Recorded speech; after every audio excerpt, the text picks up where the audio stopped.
Sahabat tani, kita ketemu di lokasi yang akan kita tuju tanaman padi organik. Nah, bersama Adi Tani Organik, kita intip penasehatnya kelompok tani, kelompok pembudidaya organik.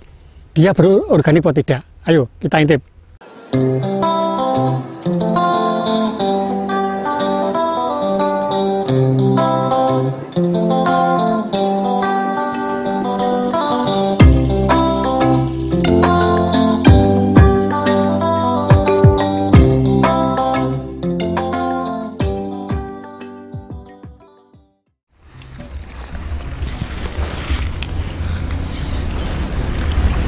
Nah, ini tanamannya penasehat. Tapi sampai yakin enggak? Kita tanya, itu ada orangnya. Assalamualaikum. Waalaikumsalam.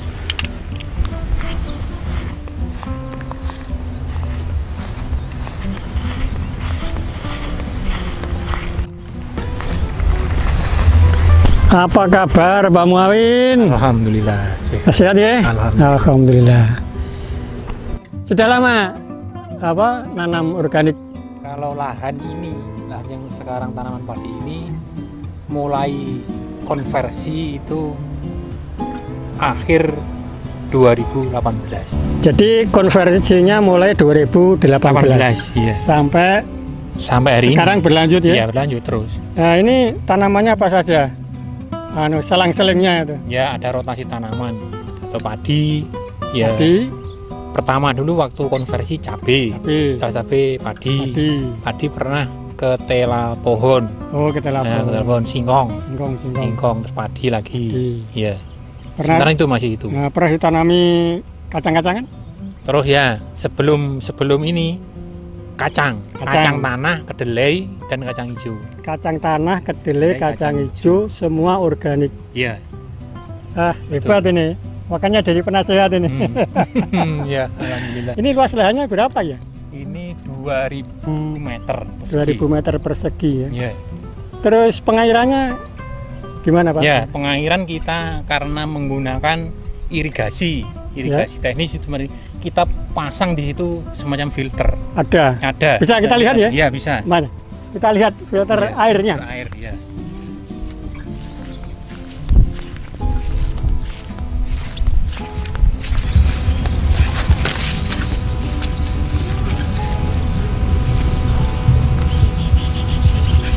Ini bentuk filter untuk istilah sterilisasi air yang masuk ke lahan. Ada enceng gondok ini kan sebagai enceng gondok ini ya. Ya. Jadi air sebelum masuk melewati peta ini sepanjang ini yang ada enceng gondok. Enceng gondoknya. Jadi mungkin air yang dari sana itu ada residu dan sebagainya akan netralisir di sini ya. Ruangan ini. Berarti ini nanti air yang masuk ini bisa lebih segar Pak ya? Ya. Kondisinya yang masuk sana kalau sudah keluar dari sini kondisinya sudah beda. Karena sudah difilter ini. Jadi residu logam berat itu sudah diserap di sini. Diserap eceng gondok ini. Terus ini dulu tabela ya?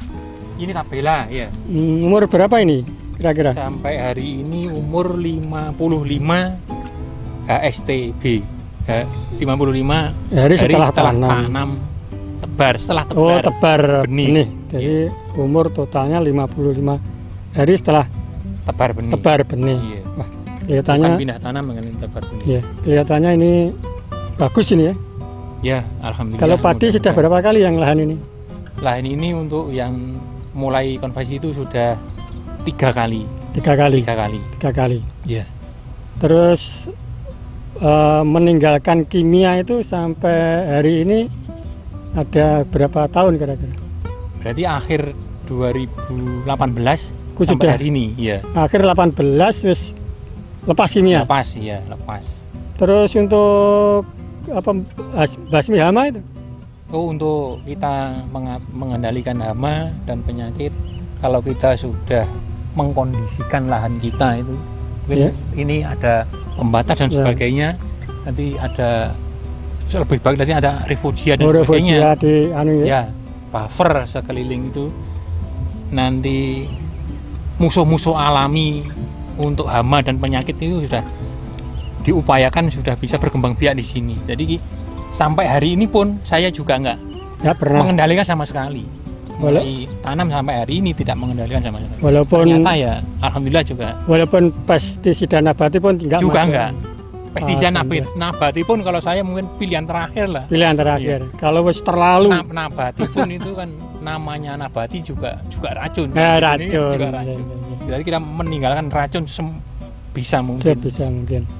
Jadi kita ada jarak ya, jadi dari tanaman kita dengan tanaman samping seperti ada kurang lebih 1 meter ya, keliling. Kalau sana malah sungai ada pisang itu udah. Nah, jadi malah lebih aman itu. Iya. Terus kita juga memberi kesadaran kepada tetangga sekitar. Tidak hanya kita, pokoknya kita udah ini udah. Juga ada sosialisasi. Semacam sebelah ini juga ada. Saya perlakuan seperti ini nanti seandainya di sampingnya itu memperlakukan pakai kimia ya juga punya istilahnya punya batas lah. Nah, seperti ini ya, ini ya. Jadi kita sendiri juga enggak mepet. Ya. Yang sebelah juga ada batas. Jadi sebelah juga diusahakan. Ya. Jangan sampai terpapar atau tertular dengan sini perlakuan. Pakai kimia jangan sampai tertular. Terus ini buat kelompok itu untuk apa kira-kira tujuannya? Organik itu kan kita punya misi lah misi organik itu kan pertama menyediakan bahan pangan yang sehat. Otomatis itu ya.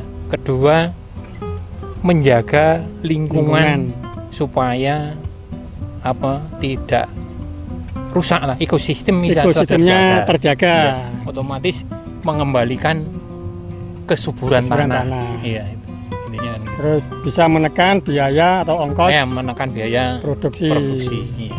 Karena sudah tidak menggunakan pupuk. Iya, seluruh inputnya itu kita menggunakan apa yang ada di sekitar kita ini. Sampah, sisa-sisa dari dapur, kotoran hewan dan sebagainya. Itu kita manfaatkan, kita maksimalkan untuk input kembali pada lahan.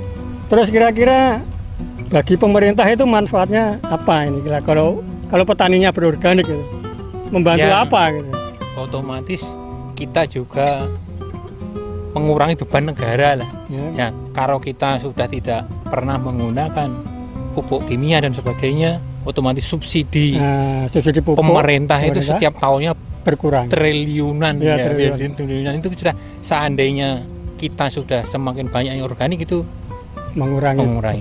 Kedua, kita juga punya misi yang panjang ke depan untuk menyediakan makanan sehat, menunjang generasi kita nanti ke depan, jauh ke depan.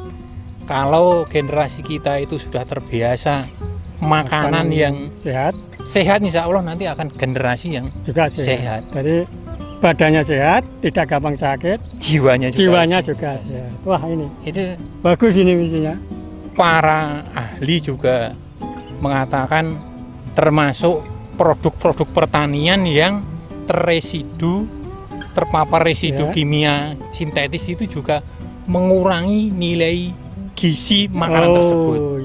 Ya, termasuk kasus stunting itu juga karena memang produk-produk pertanian yang terinfeksi terpapar residu kimia sintetis itu. Nah, itu salah satu bukti seperti itu. Ya, kita berusaha, marilah kita berbudidaya yang sehat, kita menyediakan bahan pangan yang sehat agar kita dan generasi kita akan datang mempunyai generasi yang kuat, mentalnya kuat, fisiknya juga kuat. Berarti barangkali kita menanam, tapi yang nanti panen anak cucu kita. Iya.